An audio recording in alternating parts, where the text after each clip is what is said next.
पहली बार है जो मतलब वीडियो भी बन रहा है और पढ़ा भी रहे हैं। नहीं तो ऐसे मतलब कि क्लास का वीडियो तो इससे पहले भी छोटा मोटा क्लिप सब डाल रहे थे, लेकिन कोई वैसा नहीं। एक दो बार कभी कोई एक्सीडेंट भी बना लिया। असल में प्रॉब्लम देखिए, हम लोग बैटरी चार्जर को एक्सप्लेन कर रहे हैं। बैटरी चार्जर जो है ना मोस्टली दो टाइप का होता है। जो ट्रांसफार्मर बेस्ड बैटरी चार्जर है ये मोस्टली दो टाइप का होता है। दो टाइप कौन सा होता है? देखिए यहाँ पे क्या है ना कि यहाँ पे वाइंडिंग कुछ ज्यादा दिखाया गया है अकॉर्डिंग टू सेकेंडरी। इससे आपको पता चल रहा है कि ये प्राइमरी का कॉइल है और ये सेकेंडरी का कॉइल है। तो इसमें क्या है ना कि हमने सेकेंडरी के अंदर रोटरी लगाया है। क्लियर? तो ये हो गया आपका सेकेंडरी कंट्रोल बैटरी चार्जर। ठीक है। अच्छा, सेकंड में आइए। यहाँ पे क्या है, इधर प्राइमरी कॉइल है और इधर सेकेंडरी कॉइल है। इधर हमने प्राइमरी कॉइल में रोटरी लगाया है, तो ये हमारा सेकेंडरी सॉरी ये प्राइमरी कंट्रोल बैटरी चार्जर हुआ, क्योंकि इसके हम प्राइमरी वोल्टेज को एडजस्ट कर रहे हैं, इसके हम सेकेंडरी वोल्टेज को एडजस्ट करते हैं, इसलिए सेकेंडरी कंट्रोल, ये प्राइमरी कंट्रोल। अब देखिए ये दोनों डोमेस्टिक बैटरी चार्जर है। देखिए अगर देखा जाए तो आज से 20 साल पहले जितना बैटरी चार्जर बनता था सारा का सारा बनता था सेकेंडरी कंट्रोल बैटरी चार्जर। ठीक है। अब बनने लगा प्राइमरी कंट्रोल बैटरी चार्जर। दोनों में डिफरेंस क्या है, दोनों में बेहतर क्या है, और बेहतर न होने के बावजूद भी अभी प्राइमरी कंट्रोल बैटरी चार्जर ही क्यों बनता है, सब चीज समझते हैं।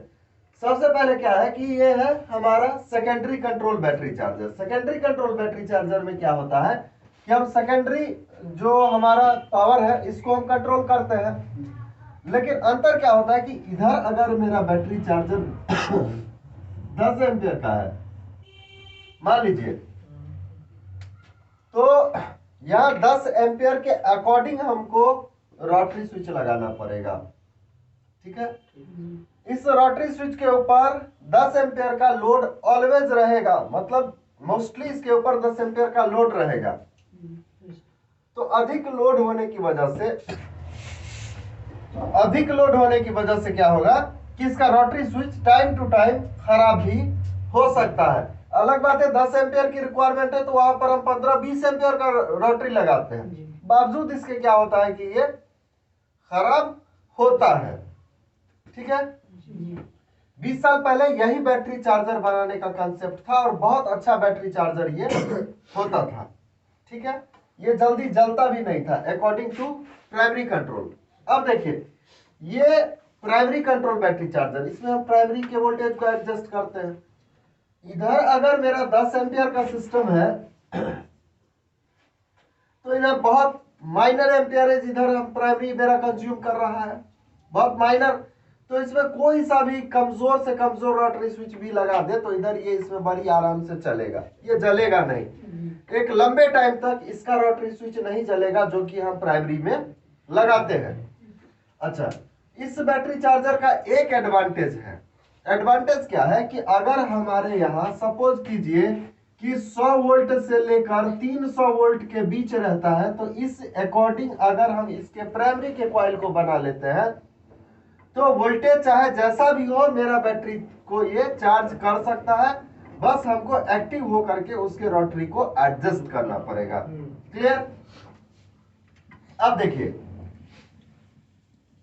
इसका डिसएडवांटेज क्या है कि सपोज कीजिए कि आपका जो ये पहला लूप है ये 100 वोल्ट का है, आपके यहाँ वोल्टेज कम थी, आपने इसको 100 पर कर दिया, यानी कि 8 पर आपने घुमा दिया, या 6 पोल का रोटरी है तो आपने 6 पर रोटरी सबसे हाई पर आपने कर दिया।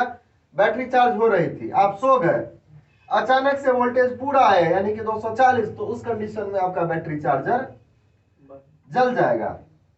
इसका कोई दूसरा सॉल्यूशन नहीं, ये जल जाएगा आपका। ठीक है। अब देखिए बेहतर ये है, बावजूद आजकल ये इसलिए चल रहा है कि इसमें 10 एम्पियर का रोटरी स्विच नहीं लगाना पड़ता है, कॉस्टिंग। इसमें अगर हम 10 एम्पियर का रोटरी या 15 एम्पियर का रोटरी लगाते हैं तो इसकी कॉस्टिंग ज्यादा होगी।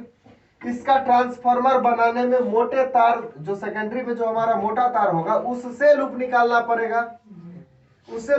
पड़ेगा, तो क्या है कि अगर पतले तार का हमको 10 लूप निकालना पड़ेगा ट्रांसफार्मर में, 8 लूप निकालना पड़ेगा ट्रांसफार्मर में, तो मेरा मुश्किल से 5 मिनट एक्स्ट्रा लगेगा।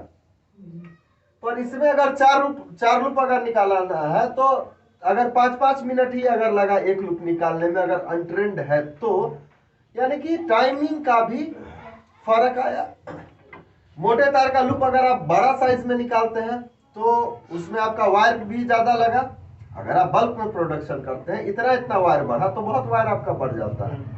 इसके बाद अगर आप छोटा ही लूप निकालते हैं तो आपको फिर से उसमें उसको छिलकर उसमें वायर को सोल्ड करके फिर से रोटरी के ऊपर डालना पड़ेगा, उसमें स्लिप लगाना पड़ेगा। यानी इस तरह के स्टेबलाइजर को बनाने में आपका टाइमिंग ज्यादा लगेगा, आपका कॉस्टिंग ज्यादा लगेगा। टाइमिंग और कॉस्टिंग दोनों कम लगे, इसलिए आजकल प्राइमरी कंट्रोल बैटरी चार्जर ही लोग बनाते हैं और यही जनरली मार्केट में चलता है। क्लियर? अब है क्या कि इसके ऊपर हमने वोल्टेज नहीं लिखा है, वोल्टेज नहीं लिखा है, यानी कि सिस्टम यही हो सकता है आप इसको 12 वोल्ट, 24 वोल्ट, 48 वोल्ट, आजकल ई रिक्शा में 48 वोल्ट के बैटरी चार्जर का क्रेज है, 60, 72 ये सब रेंज चलता है ना बैटरी चार्जर ई रिक्शा के लिए।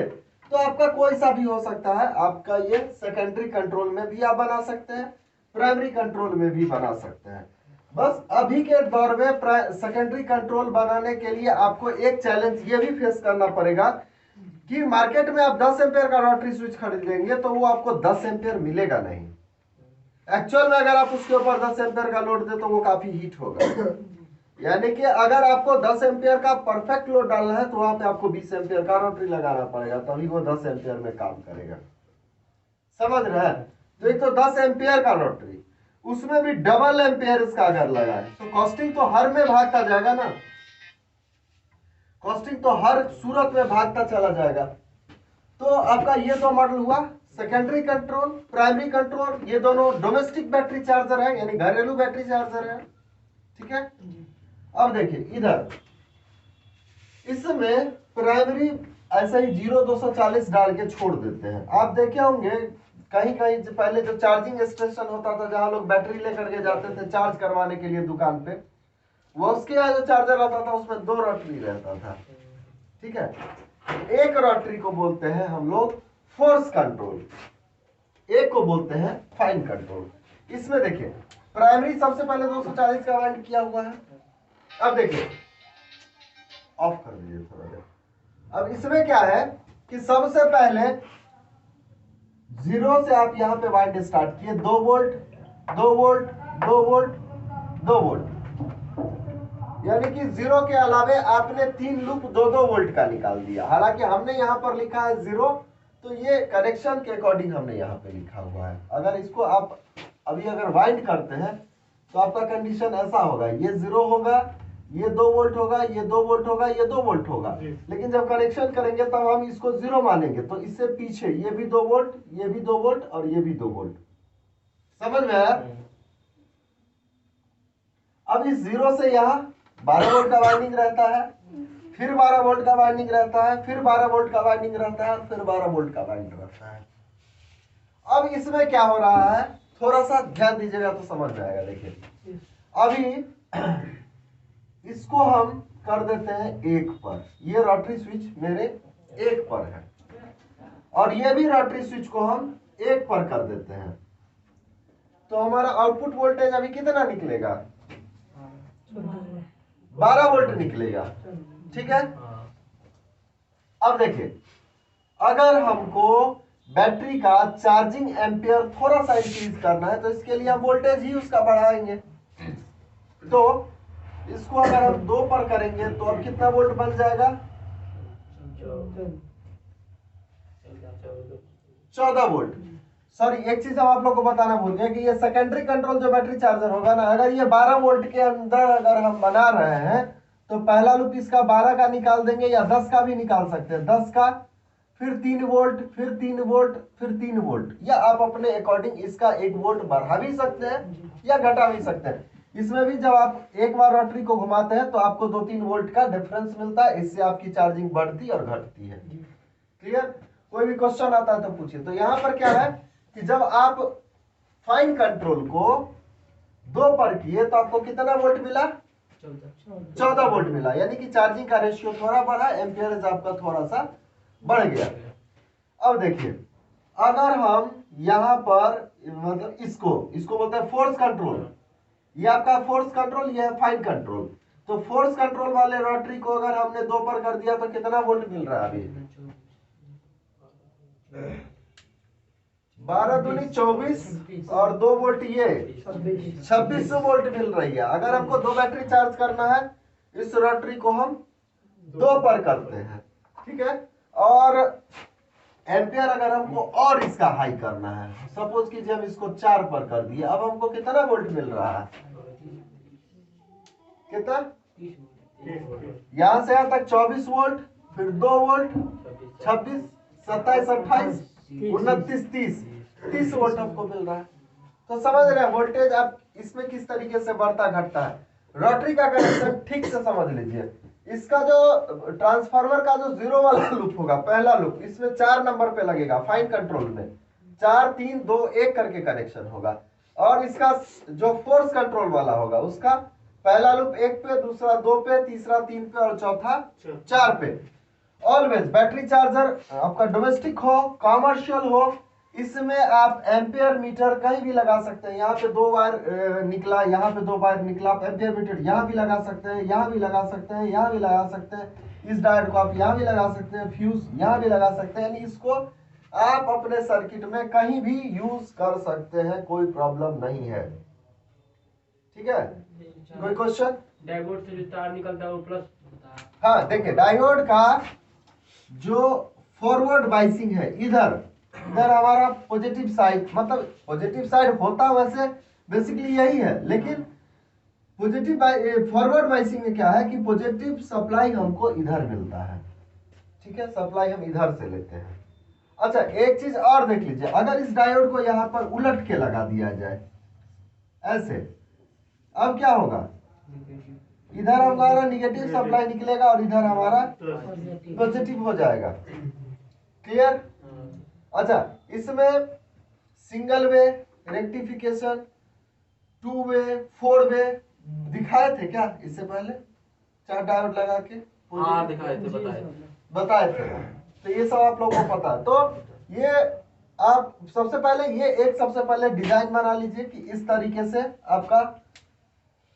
आपका ये हो जाएगा सेकेंडरी कंट्रोल, प्राइमरी कंट्रोल, और ये आपका कमर्शियल बैटरी चार्जर है, जिसमें ये आपका फाइन कंट्रोल है और ये फोर्स कंट्रोल है। यानी इधर से आप बैटरी की संख्या के अकॉर्डिंग इस रोटरी को बढ़ाएंगे घटाएंगे, और एम्पियरेज के लिए आप फाइन कंट्रोल वाले रोटरी को घटाएंगे बढ़ाएंगे। क्लियर है सर? ब्रिज रेक्टिफायर एक बार बता दीजिए हम। ब्रिज रेक्टिफायर देखिए, सिंगल में एक डायोड, एक कैपेसिटर अगर इसके साथ आप लगा देते हैं, ये आपका बन गया, ठीक।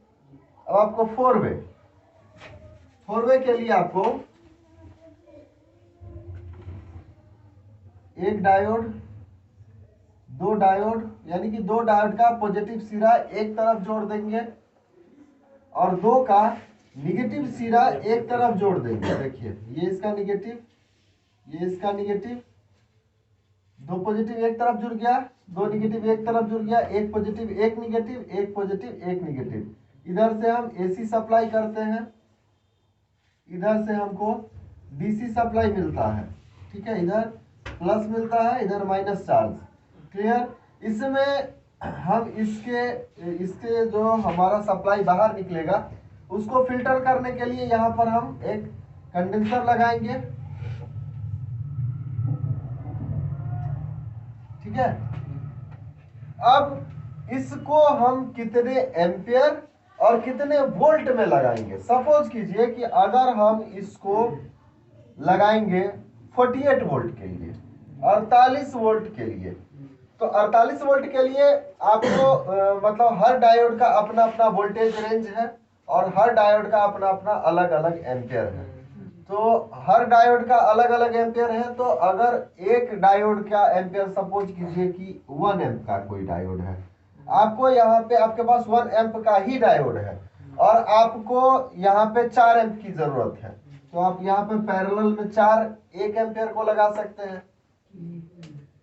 लेकिन अगर आपकी रिक्वायरमेंट 4 एम्पियर की है तो उस जगह पे आपको कम से कम डबल या 1.5 जरूर लगाना चाहिए डायोड। वो इसलिए कि डायोड की भी क्वालिटी अब पहले जैसी नहीं है।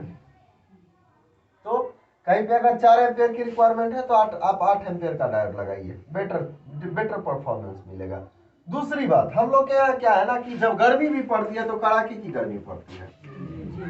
अब कोई भी सामान है, कोई भी इलेक्ट्रिक कंपोनेंट्स हो या कॉइल हो, तो सबसे पहले वो हीट होता है, उसके बाद वो जलता है। ठीक है, अपने यहाँ गर्मी के मौसम में कोई कोई कंपोनेंट्स या कोई कोई डिवाइस या हर डिवाइस जो हमारा क्लाइमेट का टेम्परेचर होता है उसमें ऑलरेडी बहुत ज्यादा हीट होता है, ऊपर से वो जो अपना फंक्शन कर रहा है उसका हीट, तो हीट अगर बहुत ज्यादा होगी तो वो जल जाएगी। ऐसे ठंडे प्रदेश में चल जाता है, वहां का टेम्परेचर ऑलरेडी बहुत माइनस में रहता है, तो चल जाता है, कोई दिक्कत नहीं।